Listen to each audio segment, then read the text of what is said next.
Hello, everybody. Welcome to the Chakra Meditation Podcast. Today, I have a gorgeous soul with me. The beautiful Martha Wright is here. And Martha, I'm going to read you out all of her titles because I think it gives a really good picture of who she is and the energy that she holds.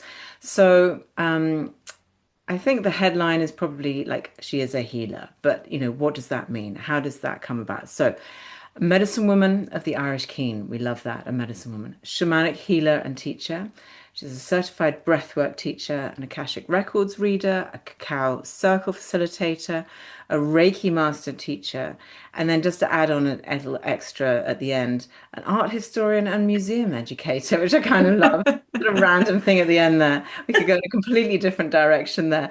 But yeah, I think we're going to be very aligned on a lot of things. So welcome, Martha. Thank you so much for joining me today. Oh, thank you so much for having me. Yeah. So the thing that I mean, I do these interviews basically because I'm really nosy and I really love finding out about people. And I Mm. find it fascinating. I hope everybody else does about your journey. Like, how did you come to discover this work, the shamanic work, the spiritual stuff? Like, where did all this arrive in your life and how? For me, it's very much a life calling, but it was a life calling I didn't realize that existed until my mid 30s. Hmm. I had a whole life before that life. So as a child, I'd have things happen. I'd see things that weren't there. I'd hear voices that weren't there. I would feel people's emotions. It was very empathic.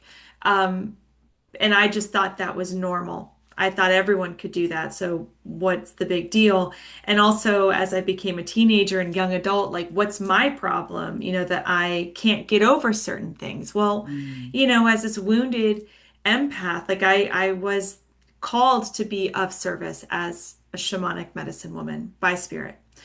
So I had these gifts of intuition, of empathy, of understanding the energetic fabric that underlay all situations and interpersonal dynamics. But that doesn't mean I understood them. I just Hmm. felt them. And Hmm. so it was very overwhelming. And I didn't know what to do with it because I just thought maybe I was a highly anxious person and boy, what a sad sack I am, and just deal with it, Martha, because everyone else is probably the same way and they're all just fine. So get over it and move on. Absolutely. And so I would shove it down and move forward. But I think as I share with other people with a bit more of the clarity around the shamanic part of it, I've had past life regressions that would pop up. Like the one I speak the most about happened in Kathmandu when I entered a Buddhist temple and I could see a bunch of monks sitting surrounded by candlelight chanting in front of a gilded Buddha statue. And I said, I'm home. And I was 7. And my mom was like, what? And I was like, Mm. what? That's okay. And then there we go. Continue onward with my little, 1992 bright neon outfit that I was wearing. Another time I was in Paris and walking at night through Montmartre, and I passed a cemetery, and all of a sudden it hit something hit me in my chest, and I needed to breathe for a second, and I thought, well, this was weird, and I could feel, and I could hear a woman's voice as she walked through the cemetery, but she wasn't there, and that was weird. So am I going to tell my friends that? Absolutely not. I'm just going to Hmm. keep walking, and onward we go with our evening tour of Montmartre. But then years later, come to find out that was me in a past life, and that past life ended awfully. And so being there in this life helped that soul piece realize that holistically, I am okay and that I'm in a new place now where it's safe for her to be. And so that's in a shamanic healing, we call that soul retrieval. So when we do the work where we go out and find these lost soul pieces and bring them home and bring them and weave them into the fullness of our soul fabric, then we become more embodied and more present. And so these things did happen all the while that I thought everyone was doing these things until my mid 20s when I totally had an emotional breakdown because who am I? What am I? What did I go to school for? Yeah. And and my friend's mom did Reiki on me and it was over my solar plexus. She said she saw a lion jump out. Oh, wow. Well, when she was on that spot, what I saw jump out was this very angry, cranky cave woman who was just walking with a stick, just beating against the bars, do do do do do do do do, turn and staring at me, do do do do do do do, and she was like fucking fuming, and I was like, she's scary, and so this Wow. massive explosion happens, which of course my friend's mother saw a lion, but I saw her break out of jail and immediately was like, this is not good. This is not good. Surely this is not good. It was great. So it was actually my inner wild woman who Mm. popped out, and immediately I could start to feel things start to change. And over the next 7 to 10 years, I dabbled in some new age things that didn't feel right. I tried out different healing modalities that weren't quite the full ticket for me. But something that did work was I became a Reiki master. And so, Reiki master teacher, I should say. And so, as I lovingly say, Reiki is like the gateway drug of spirituality. The foundation that I learned in the chakras and with Reiki, with the body's energetic frequencies and rhythms and cycles and the ability to be a bridge for spirit, all of that really created a safe place within myself for that inner wild woman to sit in a throne and start to say, hey, girl, we got some work to do. You got a lot of cleaning in here to do, and we have a lot of learning to do and unlearning, really unlearning so much of what society had taught me and remembering, putting back together things that my soul knew. And so that's what began my journey, and that went Mm. into it started with Egyptian mysteries, and then went into core shamanism, and then I went the path of my ancestors into Celtic spirituality. And there's where I found the medicine work that I was really on a deep soul level called to do, which is the Irish Keen. Well, Mm. Irish and Scottish, I should say. It is in Yeah, both lands. Celtic. Celtic overall. Yeah. Um, wow, what a story. I love that. And I love the bit that jumps out for me and that I really resonate with is this remembering of who we are, because that is at the core of all healing, is just, being able to remember who you are at a soul level. Because Yes. yeah, we have so much conditioning and so many values and codes that are sort of stamped onto us through our lives. And and I love that, this is also a common theme that I find when I talk to people like you who are healers and who are really deeply connected and intuitive and all of that. It, of course, so often doesn't come until later in life.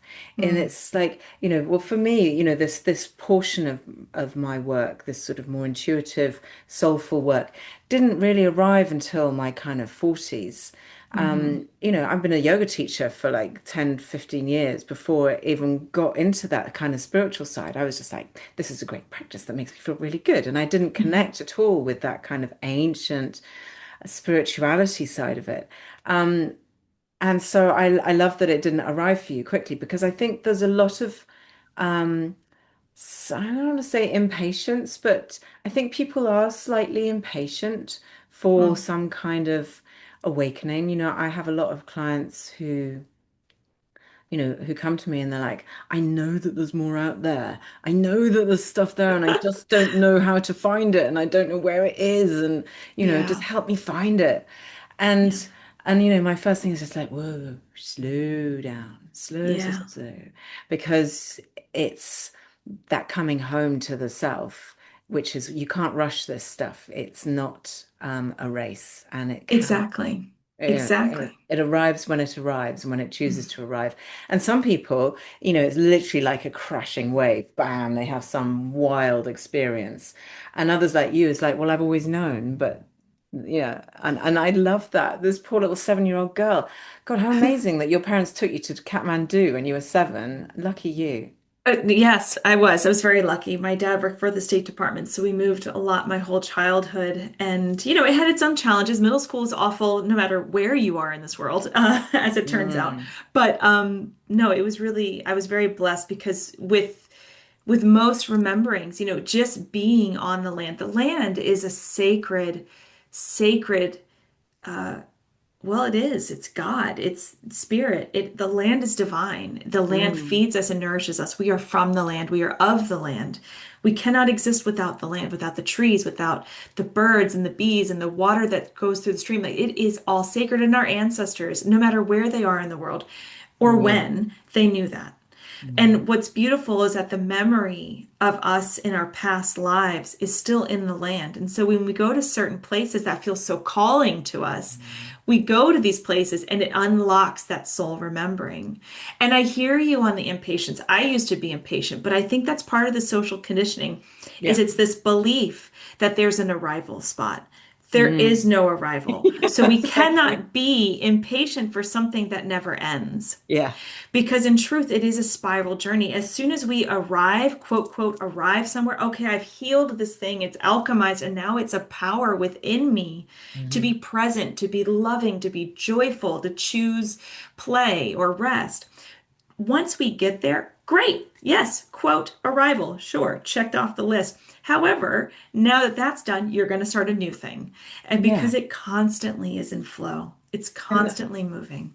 and also because, you can reach that stage, you could go on like an incredible retreat. Mhm. You could have like the deepest meditation of your life and learn lots of stuff and all this kind of thing. But then Monday morning rolls around and you still need to have breakfast and go to the Mhm. bathroom and go and do what every human has to do and just, Yeah. make life work for themselves. So I find it really fascinating that there's this kind of hunger for this arriving somewhere, like, like almost sort of like I've around land in this sort of promised land kind of Hmm. idea. But even when you've got a lifetimes of wisdom and knowledge and experience, like you still have to live this really human experience. You still have Absolutely. to pay your water bill. You still Yeah. have to put gas in your car. You still have to, you know, I have a bill for a mammogram right here on my right, on my desk. Like, girl, you got to pay this bill. yeah, Your boobs had to get smushed and it's all checked out, but yeah, nonetheless, yeah. it's human, it's life. We are meant to Mm, be human. And yeah. and I think that there's something beautiful about saying, I have access. I, as a birthright, as a soul embodied in a human form, I have the access to the cosmos, to spirit, to all of this. We all have it. Whether or not it's a calling or an interest, that's for the individual to figure out. But we all have access. But we are here. And so, can we take the beautiful, amazing, sexy, sensual, wild, and potential of the great oneness, of the great divine that's accessible in these outer worlds or these non-ordinary realities, journey spaces, whatever you want to call it, meditation? When we have access to that, can we still choose to be human? And I think that's one of the biggest struggles that we see. And that also then speaks, I'm going to come back to it, but I think that also speaks to that guru culture, this idea that we arrive somewhere, that we study the most and we now have all of this, and therefore we are now capable to say, I know more than you, and I Mm. am the teacher. Yeah, there's a superiority that is really not very spiritual. Exactly, Yeah. exactly. There's nothing wrong with the word guru. There's nothing wrong with a teacher, a mentor. But to think that they are better than us just because they're a little bit further in the path, that's the problem. That's Mm. the social conditioning. That's that hierarchy that causes Yeah. pain and problems and then creates impatience because we want to feel like we are valid as who we've become because now there's a hierarchy. No, there's no hierarchy. Yeah. Just because I've been doing this for however many years doesn't mean I'm better. I'm still learning. I'm still growing. Of I will course. Yeah. never be at the point where if I'm at the point where I am that freaking perfect, I'm probably dead and I'm back Yeah. as soul spirit, right? Yeah, exactly. But also there's that fact, and I don't know, I'd be interested, on your take on this, but I feel like, your soul, for example, has lived many lives. Let's say it's had, it's had a lifetime in a Tibetan monastery. It's had a Yeah. lifetime as a Celtic medicine woman. It's had a Mhm. lifetime in all of the, in the Egyptian, like whatever. Like Yeah. your soul has had, you arrived with an ancient soul that had already a fair amount of wisdom. But Yeah. there are some souls that have had maybe two or three type of lifetimes that had that, or maybe none. And all of this just feels like complete nonsense and mumbo jumbo. Yeah. Like, and you can't judge anybody for that. But it's also so unprovable, or I mean, I guess if you did past life regressions, you could go and go, yeah, I can see that you've had many, many lives, or yes, you've only had a you're a very young soul, if you like, and there's Hmm. still lots to experience. Yeah, you can't prove that. It doesn't, but you don't know unless you've done a lot of work. I don't know. I mean, I feel like for example, like my second son arrived, and at the minute I sort of laid eyes on him, I'm like, oh, you've been here a few times before, and I'd never even, and he was just like literally a newborn, just come out, and I Yeah. knew that, and yeah, so there's a lot of intuition in this whole thing, and a lot Yeah, of trust as well. absolutely. And I think this is kind of where the idea of faith becomes a part of spiritual practice. And I think that's a tricky Mm, word because it has a lot of human pain and ego yeah. wrapped into it.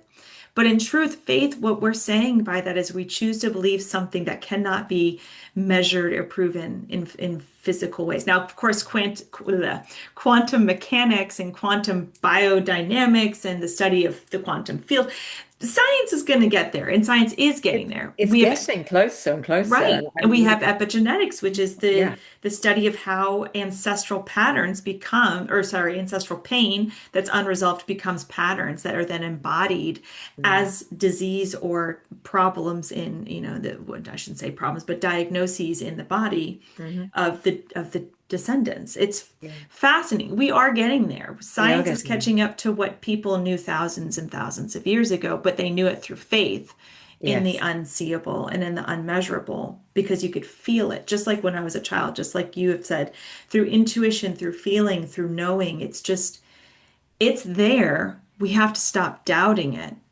And we have to be discerning because just as much as there's love and light, there is also chaos and dark, right? And not all chaos and dark is evil, just like not all light is good. There is Mm, human ego can take the neutrality of divine energy, which does come, divine energy I have found comes as love and truth. Truth is not always great, and love is not always, whatever. It, but it is the human filters, and we filter through our lived experiences and our mm, ego and whatever is unhealed or untransformed within ourselves. We filter that divine energy and bring it into the world.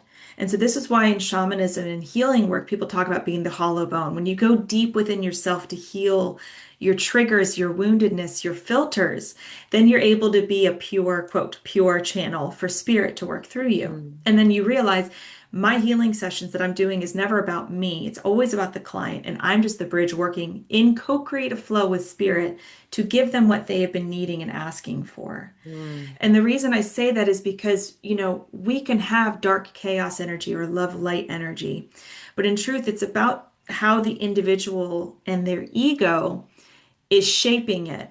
That is what then gets responded to in life. And so I don't remember why I started talking about this. However, I mean, I am going to It doesn't say matter. I'm on a roll, so we're going to go with it.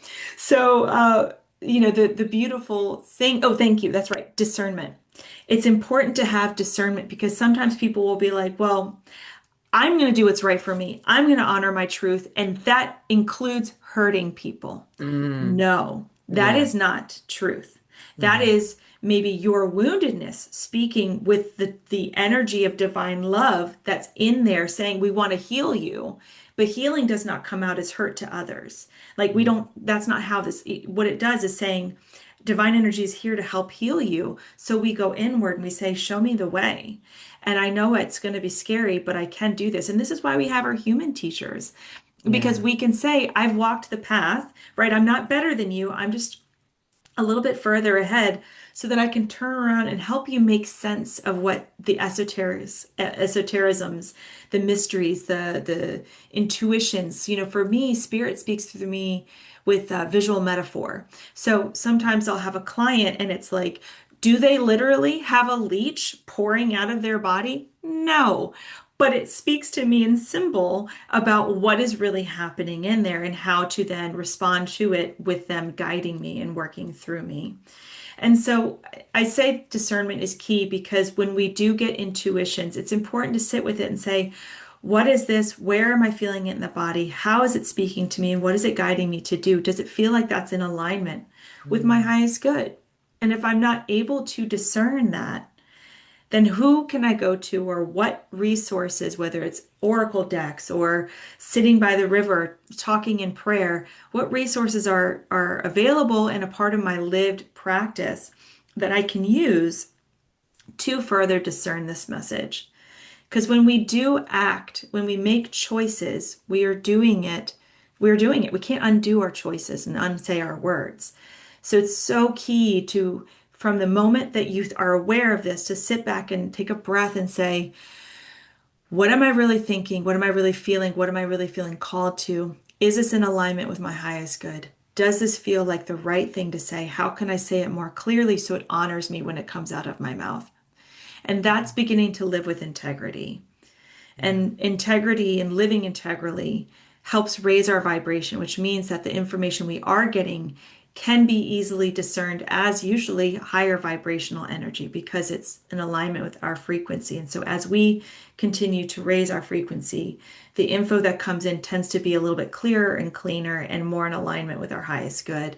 And so all of it's connected. And so even when we are then faced with making a choice intuitively that is absolute chaos or could just completely just throw a bomb in the room, if it's right and we're Mm. called to it, then we do it. And sometimes it looks like leaving a job. Sometimes it says to our partner, I'm not happy. Or Mm. guess what, guys? I know our family is all about barbecue, but I'm not eating meat anymore. Mm. Whatever it is. I mean, I know those are silly, but not so silly No. examples. But Yeah. sometimes that is the chaos energy, and that doesn't mean it's evil. It just means it's ready to shake things up, to see what is ready to be moved out, to be healed, and to be activated. Yeah. Yeah. No, I mean, that's just, it's basically living authentically, living with aligned action. Um, it's just, it's a trust, but it's also, and I think this is what a lot of people up against and they hit up against and they go, well, you know, I have this feeling that I should do X, but my logical brain is saying, don't do that. So and so will disapprove, or this won't work, or da da da da. And we Mhm. have all of this internal dialogue. And I think what's becoming clear talking to you is that what you do is help people filter out what is the ego voice that's going, don't do this or do that, and what is the actual sort of real soul voice, that inner, that Yeah. higher self voice that you're Yeah. really wanting to follow.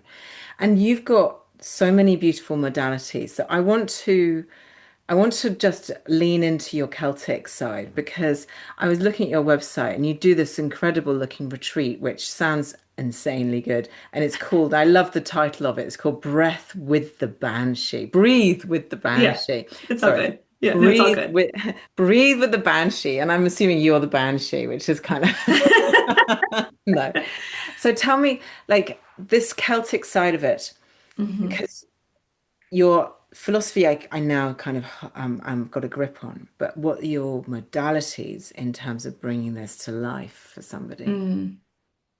Yeah, so to answer the thing you said first, yes, like when I work with people in learning discernment, that's part of the healing process. Is so we heal what are the triggers and the filters that are causing me to not hear my intuition clearly, and then how can I work with them as an individual to hone that discernment and intuition and presence in between sessions. Okay.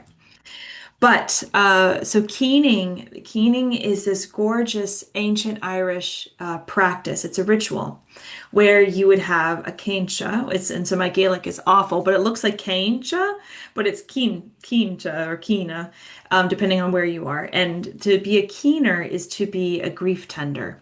So a keener would have been an individual, whether it's a female or a male, and they typically come with two helpers. So there's three of them, and that's such a sacred number as well, Yeah. universally speaking. Mm. And so you have these three keeners who come and they go to a wake because someone has just died. And now the banshee is this archetypal energy of the keen. The goddess who works with me and through me and called me to this work is Bive. She is one part of the Morrigan. And I say it like that because it really speaks to the great sovereignty and the queen nature of the Morrigan, but I call her Morrigan.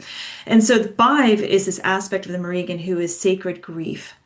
And she is the one who would foretell of the death of the soldiers passing. They would walk by the ford and she would be washing bloodied clothes, crying, letting them know like you're about to die. And so you might as well fight well and die well. But she also is the energy or rather the divine energy that the Banshee has kind of been known to be, which is this wailing woman when someone in the family is about to die. And so you hear stories of families in older parts of Ireland, so parts that like folk tales, if you will, but they're not folk tales; they're actual family stories. But you hear stories like through Mary McLaughlin, who she's interviewed these families who said that all of a sudden, this woman is washing dishes and she hears this scream and she sees a woman in a black veil and a black cloak just screaming at the house. And then, she goes and opens the door and she doesn't see the woman. The woman's gone, but she still Yeah. hears. And it's terrifying. It's this otherworldly, piercing scream. It's pretty So it's scary. not the most popular, right? No one is Mm. like, yes, Vibe, woo, Banshee, yes, let's Yeah. go, She doesn't have a Queen. great reputation. Yeah. No. However, once we move past the fear of Hmm. what she represents, once we move past the discomfort of her otherworldly wail, or the fact that she literally looks like death embodied, she is so ancient, and her lips are cracked and bloodied, and her eyes are red from crying, and her skin is etched with the tears and the wrinkles of time, and her hair is stringy. Once we move past that scary image, we find that she is just such love, such love. She is the tenderness of a grandmother's bosom, and she is the fierceness of the water raging against the coast in the winter storm. And she is time and wisdom and grace and patience, but she works with us to drum up those unfelt emotions, that grief. So whether it was in the wake by the Keeners or in this retreat, we begin with the keen. We start with day one. We are just now meeting each other. Let us sit down in circle. Tell me your name. What brings you here? What is the calling? And then let me speak to you about what a keener is. What does it mean to keen? What does it mean to be heard in a world and in a societies, in families, in lives where we are told to quiet, be gentle, be good, repress, suppress, absorb? Hmm. What does it mean to say, no more? I have to be heard. Or no more, I finally get to be sitting in silence. I don't have to fight. Whatever the keen looks like for each of these individual people, it is theirs to have. And what I tell these individuals, specifically women so far, though I do feel a keen for men coming through soon, I say we're about to don the veil. And when we put the veil on, we go from being individuals with an individual story to becoming the collective woman. The one who says, I may not have lived through genocide, but I know that awful pain in my heart of what it feels like to lose the loved ones of our family. I don't know what rape feels like, but I know what it feels like to lose my power because we as women have this phenomenal, phenomenal, mysterious, sacred, innate capability of understanding and feeling and being with each other. And when Hmm. we do, when we're open to it, not only with that energy of the space, not only with Bive coming through and the Banshee screaming and wailing, and I'm drumming and I'm chanting and I'm, who knows what comes through. She is the only goddess or the only aspect of the divine that I do channel, or let be through me is Bive. I have a very strict no mediumship policy in Yeah. that way. Sorry. Anyway, that was just funny for me, I guess. But anyway, so I'm in there and I'm beating the drum and I'm singing and I'm chanting Mm. and I'm wailing with them. And all of it, the energy of the space, the sounds coming through me, Bive's energy is all meant to drum up and bring up all that density that's been sitting on their wild woman, keeping them from feeling and being their most genuine, raw self.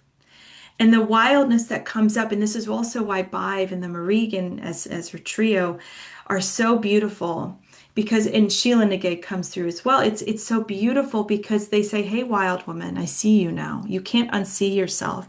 You can't go back to being the good, quiet girl. Yeah. Shit's gonna get fucked up now in a good way, in a really good way, because now the friendships that don't honor you, the work that doesn't honor you, the choices, the food, the whatever, like the not the trips you didn't go on that were calling your heart, now you can't they either fall away or they ramp up because it's meant to be in honor of this wildness that you have unburied. It is the most powerful. It is like a psychedelic journey without taking plant medicine. It is breath, movement, sound, and the most important part is permission. And then the goddess comes through and just changes these women's lives. And it is so intense and it scares me every time, but it's also so amazing. And I'm obsessed. And then the next 2 days, we say, hey, last night broke you wide open. I get that. We're going to spend the next 2 days getting grounded and centered in this new version of you. What does it mean to live with the cycles and the seasons? What does it mean to be one of the earth, one of sisterhood, one of personhood? Because it's not about omitting the masculine. Masculine is a huge part of the balance. So, what does Yeah. it mean to be divine feminine in flow, intuition, and wisdom and witnessing, and to be masculine in our choices, to be structured, protective, proactive, disciplined. And how do these two come together? It's so we spend the next 2 days building the woman or the individual back up so that when they leave the retreat, they leave with a sense of groundedness in themselves in connection to the divine, not only out in non-ordinary realities, but also in nature, in the presence of nature. So that way they feel really held moving forward, because I think that's something about my medicine that I've heard reflected to me and that's really important to me is that people feel love and they feel safe working with Yeah. me. That's the most important thing. I mean, I have done retreats that sound in a way similar to what you're doing, not with that Celtic, sort of undercurrent, but with women who make you feel so safe and so held. Yeah.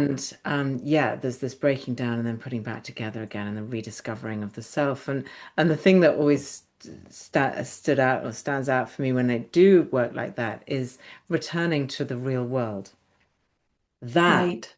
is hard because I remember when I went on my first retreat like that and I came out and I was so wide open and like literally I'd be walking around the supermarket with so Yeah. much deep empathy for these women who would people, and I'd see everybody through fresh eyes. It is a completely life-changing experience because when you know something, when you've learned something, when you felt something, you can't unfeel it. You can't Yeah. unknow it. You can't unlearn it. You can't unfeel what you felt. And Yeah. it's extraordinary what shift you can make in that kind of intense weekend retreat kind of Hmm. thing. Hmm. So honestly, if anyone's listening to this, whereabouts do you do your retreats? I travel, so I can go if someone who's listening is like, yes, please reach out. Let's Yeah. go. I'll come Okay. to you. Yeah, Mm. I can do, I mean, of course, keens, it's all energy, right? So the keen Mm. itself for an individual can happen virtually, it can happen in person. But these kinds of retreats are so magnificent because it's not just about me bringing medicine and this individual experiencing the keen and feeling this connection within themselves, but it's also connection with each other. Yeah. That there's something awakening in these individuals that they are ready to bring to the world too, and they end Mm. up bringing to each other. So it ends up being Yeah. this gorgeous I don't know. little It's connection. the mesh of the that group, and then also having people who've been through the same experience who witness Yes. you. Because I think Yes. being witnessed and being held, two different things, really. Like you're Hmm. holding space for these people, you're holding that energy, but everybody else witnessing this with that deep love and deep empathy. Oh my Yes. God, there is magic in that that is Yes. yeah, is irreplaceable. You can't do that anywhere else other than in a group in person. And that's the Yeah. magic of that. And Yeah. these people who were strangers 24 hours ago are now suddenly your soul sisters because Absolutely. you've just been through Absolutely. this extraordinary experience. And yes, Yeah. coming back into the real world. Yeah, I don't know. Maybe it was just me, but I just cried for about 3 days ago. I don't want to be here. I want to be back. Yeah, and I think that's a huge part of the last day is we are all about kind of recentering the nervous system and thinking about and talking about, Mm, okay, what did we just experience? What did we just go through mm, individually as a collective? How are you bringing this into your world? What is it something that you're looking forward to? What is something you're worried about? And we do have a yeah, very genuine, real human conversation. yeah, And, because I do travel, it's very important to me that I honor the land that I'm on. So I do my yeah. diligence. So if someone's like, will you come to England? Will you come to Greece? Will you come to Thailand? Like, yes, passport in hand, I will go anywhere. But like, I will do the research first. Who are the Mm, ancestors of the land? And yeah. in journey and sacred ceremony, before I even go there, before we even get too far in the planning, I will ask permission. And I will say, what is it that you need that I can bring and give to you as offering? Like, what can I Mm, do to show my respect to the land, to the ancestors, so that I'm doing this in communion with spirit and mm, in communion with with the land and the ancestors, because it's yeah. all about respect. Because it, we all need that visibility. We all need that witnessing. We all need that Yeah. healing. Yeah, yeah, and if you don't ask permission, and if you do end up on in a space that hasn't been respected, then it could potentially kibosh the whole thing, and we don't want that. No, No, no. no, I don't. Okay, so I'm going to change tack because I feel like I could Sure. talk about that for a while, but I want to touch on the breath work that you do Hmm. because as a yoga teacher, I always find it really interesting. The breath work has become a thing. Hmm. And the healing power of breathwork is great. I mean, I've been teaching yoga for over 20 years, and I teach pranayama, which is breathwork. Hmm. Or breathwork is pranayama. I don't know which is which, but it's the same thing. Pranayama has been taught for millennia, Hmm. and the power of it, whether you want to raise your energy, soothe your energy, Yes. like just prepare yourself for meditation, whether you want to heal yourself. Like there's a lot of detailed pranayamas that you can do that are very, specific about the way you do it because and I was always taught that I was never to teach anybody any breath work, any pranayama Mm. until they've been doing yoga for at least 2 years Hmm. because the body needs to be strong before you do the breath work because Yeah. you are communicating with your nervous system. Like if you Hmm. mess up doing dog pose, like yeah, you might pull a tendon or hurt a muscle, like whatever. But when you start messing around with your nervous system, that you need to be careful. So Absolutely. it alarms me slightly that I know that there are many places where people can go and go to a breathwork class where they will do intense breath work for like Yeah. an hour and they'll be Yeah. like panting for an hour and have some out of body experience and then just kind of wander back out into the world. And I'm like, this is this sounds scary to me. It Yeah. worries me, because I know from my teaching, I can teach like 3 rounds of something really basic, like a Viloma breath or a Nadi Shodhana breath, and like people feel the effect of it. So like Yeah. I need to know more about, and I don't. So that's why tell me more about your breath work and in relation to everything that I've just spurted out. Which I madly respect, because it's so true. These sacred medicines that are available to all of us, right? Mm, The first thing we do is breathe. The last thing yeah. we do is breathe and Hmm. maybe pee ourselves a little bit. It's a very true thing. But sorry, I find that fascinating. But nonetheless, sorry. It's breath is the first and last thing we do. It is sacred relationship with air, the spirit of air, spirit of truth and Yeah. honesty. It is life force. It is It is Shakti. exactly. It It is is prana. Yeah. exactly. And so it is a very sacred thing. And to me, I agree with you, and I'll get to that in a second. But when we have these available in ancient practices, it is really important that we understand the interconnectedness of it all, because doing things in silos is never good, right? Going and Mm, being a weekend warrior with psilocybin or ayahuasca without understanding the nuances of the energy body, the subtle bodies, and how that can affect our physical body. Like you're trying, as I say, like it's a healing lasagna. You're only mm, eating one part of the ingredients. Like if we want true healing, we need to do multiple layers yeah. together. Yeah. And so I think you're right. I think that for me, breath work is the medicine that I came to when I was looking for something that would work with the somatic body. I'm Mm. doing all this energy work. I'm doing all this soul work. Help me anchor it in the body. So And important. so, Crucial, yeah, crucial. Yeah. because otherwise, what are we doing? It's just playing. No, I Yeah. mean, it's not. It's very important, but Yes, it's but important we you're anchor also it in. doing everything kind of in the mind. And actually the Yes. body, as you've already alluded to, you've already said, we hold our shit in our bodies. We Yeah. hold our stress, we hold our trauma, we hold our past in our bodies, not in our brains. Our brains think it Yes. does because our brain thinks it's genius.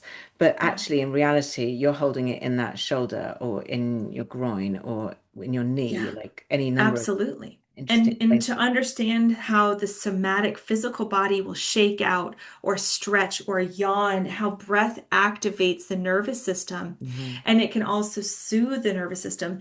All of that is connected. And it's true. It's something I think is so fascinating is when we do an activating breath, it's basically bringing us into a heightened state wherein one would go into fight, flight, freeze response or the sympathetic nervous response.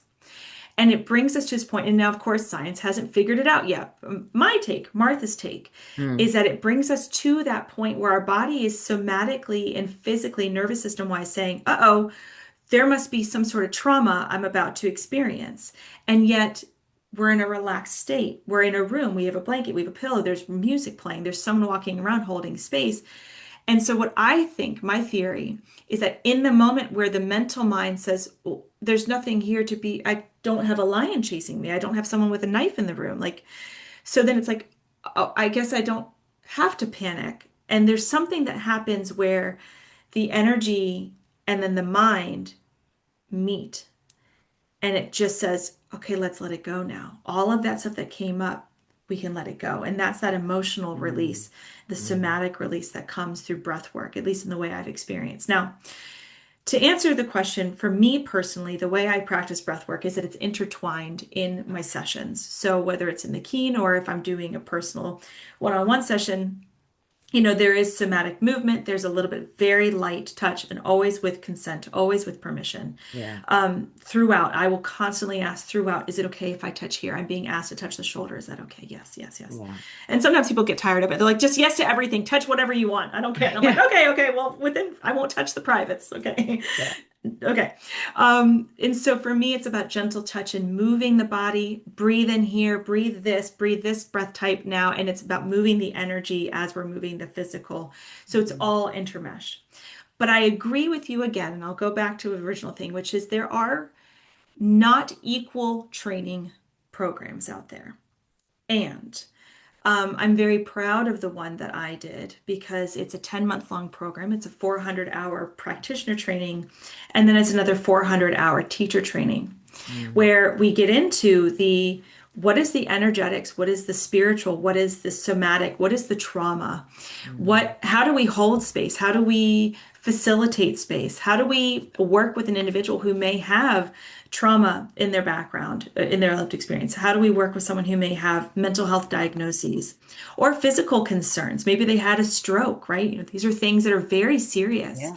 And there are a lot of programs and training groups out there that are never working. The 10-month program that I was in, every 2 weeks we meet for 2 hours virtually, and we have small groups. We practice with each other, we talk through things, we listen, we witness. It is very enmeshed with the individual because the truth is the breathwork learning journey will take you through your own healing growth as well. It will make us face things we don't want to face because that's the beauty of spirit, of breath.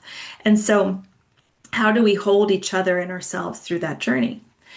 And then there, of course, are other programs out there that don't ever engage with the individual. That here's your videos, or here's a book, here's a weekend workshop, and now you can go Mm. do this. So I think going back to this idea of discernment is so important because not everyone wants the real deal.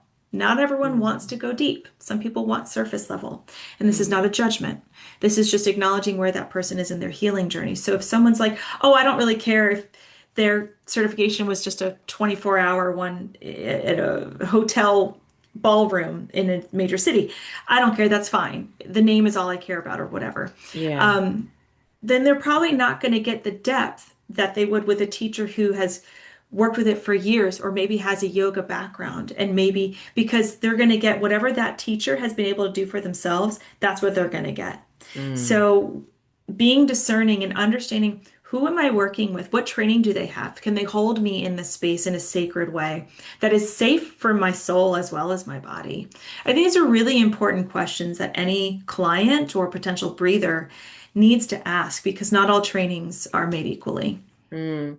Yeah, I mean, in the same way that, not all yoga trainings are made equally. Right. There's a million different ones. You can just go outside and call yourself a yoga teacher without having done it. I mean, no one's checking, really. Yeah. There's nobody checking.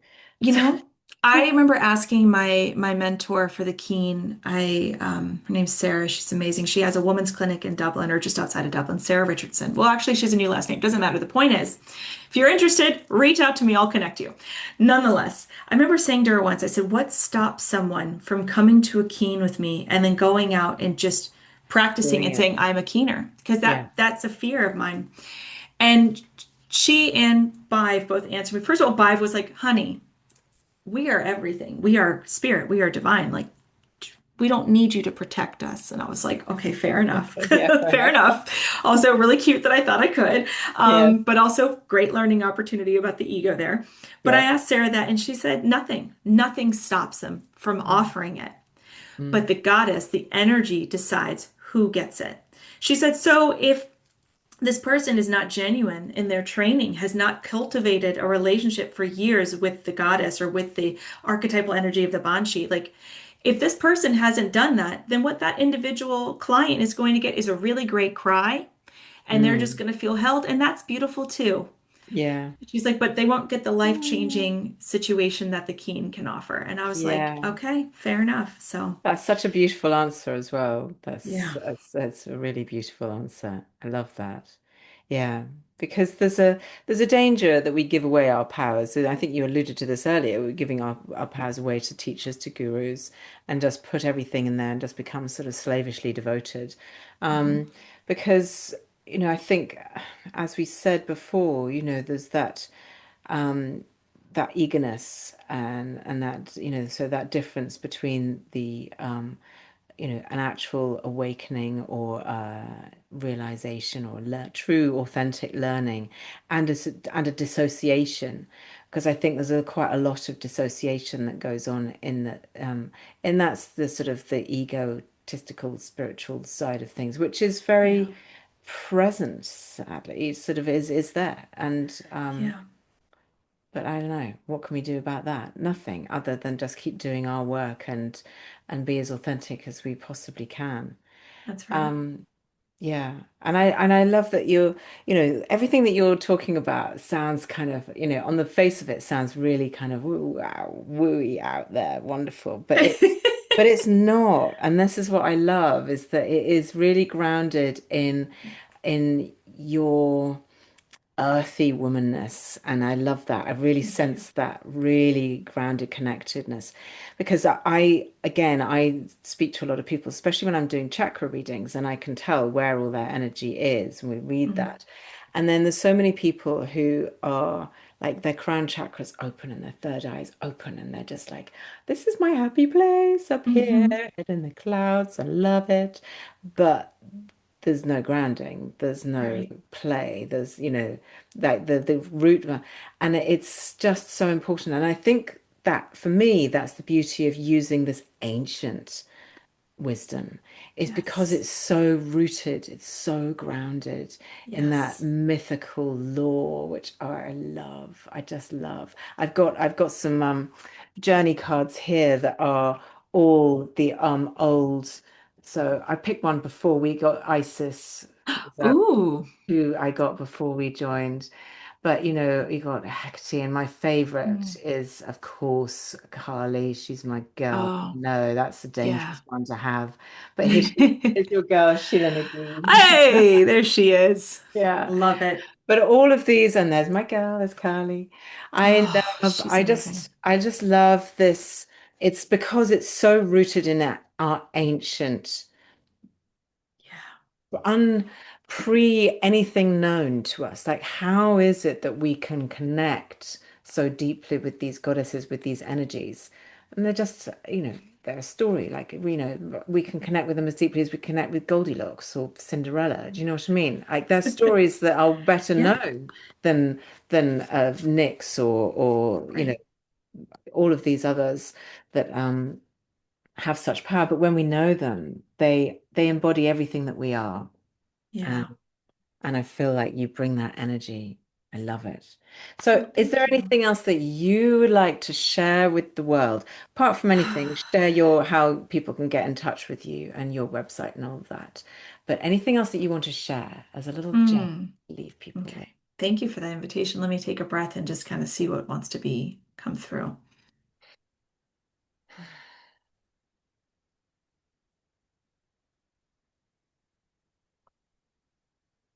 Yeah, I'm reminded of how fantastic and sexy and exciting and wild the the sacred is. And to your point in what we've been talking about is remembering that that doesn't exist out there because it's something else. It exists out there because it is quite literally a mirror to what exists in here. So if the listeners are feeling any sort of way about one archetype or goddess or god or breath practice or this or that, go with it because what it is a key to remembering that whatever you admire or are afraid of or don't like about those things exist within. And that is the journey invitation to begin that spiral path of doing the unlearning, of alchemizing fear into presence, of turning pain into power and love. And then to remember the beneficial, because as they show in Hinduism, every aspect of God has both its wrathful and its benevolent side. And so when we move through that and we come to see the benevolence of that expression of God and know that it's in here just waiting to be remembered through them, then it's a reminder that spirit is in you and you are spirit. And just because you embody these goddesses or God or spirit doesn't make you better or better or worse than anyone else. It just makes you more you than Mm. you could have ever been otherwise. And that is worth celebrating. That is worth honoring and that is worth embodying. So I think that's it. Mm. Beautiful. Yeah, and I love that you've basically come back and you've referenced that all healing is remembering who you are at your true depth Yeah. in yourself. Yeah. Mm. Remembering. Yes. Thank Okay. you. You're welcome. The technicals. So the breathing space is the name of the cohort that I did my training through. You're welcome to look on my website to find access to that because I do teach as a teacher through breathing space. My website is, or to work with me with keening or to host a retreat or do a session virtually or otherwise. My website is www.marthamw, so Martha, M as in Martha, W as in woman. It's actually funny because my initials are Martha Wright, but Medicine Woman is also MW. So anyway, so Mm. marthamw.com. So it stands for Martha Medicine Woman. I'm on Instagram under Martha Medicine Woman. I try to keep things up on YouTube under my old moniker, which is Martha Wright Shaman. Um, but definitely go to Instagram. That's Yeah, my most recent info. But yeah, reach out to me on there or on my website. I would be honored to help steward or shepherd or guide or support, witness, whatever you need. Co-create. Let's go. Yeah. amazing. I love your energy, Martha. Thank you so much.